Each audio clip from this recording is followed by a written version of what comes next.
Halo Sobat Logic, apa kabar? Selamat datang kembali bersama saya Galang Logic. Oke guys, jadi pada video kali ini saya mau berbagi trik bagaimana caranya mengcopy suatu tulisan ataupun link dari handphone ke laptop ataupun ke PC. Oke, jadi misalnya di sini saya punya link ya. Taruhlah link ini yang mau kita copy pastekan ke laptop ataupun ke PC. Jadi kita copy aja linknya. Kemudian Anda punya akun jaringan sosial apa? Misalnya WhatsApp, Instagram, Facebook, atau apapun itu Anda bisa gunakan. Nah, misalnya di sini saya akan copy paste linknya lewat Facebook. Jadi, kita buka Facebook kita di handphone.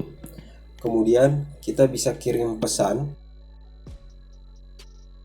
Misalnya seperti ini. Kita bilang hiraukan. Baru kita paste, kemudian kita pilih kirim.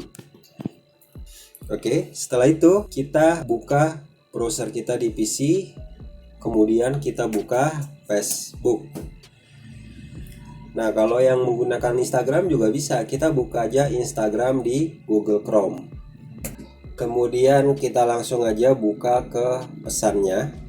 Nah, kita buka pesan kita tadi. Nah, ini kita bisa right click, kemudian kita pilih buka di tab baru. Nah, jadi itulah gimana caranya mengcopy paste suatu tulisan ataupun link dari Android ke PC ataupun ke laptop. Oke guys, jadi mungkin sekian dulu video singkat dari saya. Mudah-mudahan video ini bisa bermanfaat. Kalau merasa video ini bermanfaat, silahkan Anda share ke teman-teman kalian supaya bisa lebih bermanfaat lagi bagi orang banyak. Sampai ketemu di video selanjutnya. Say no to drugs and think all with logic.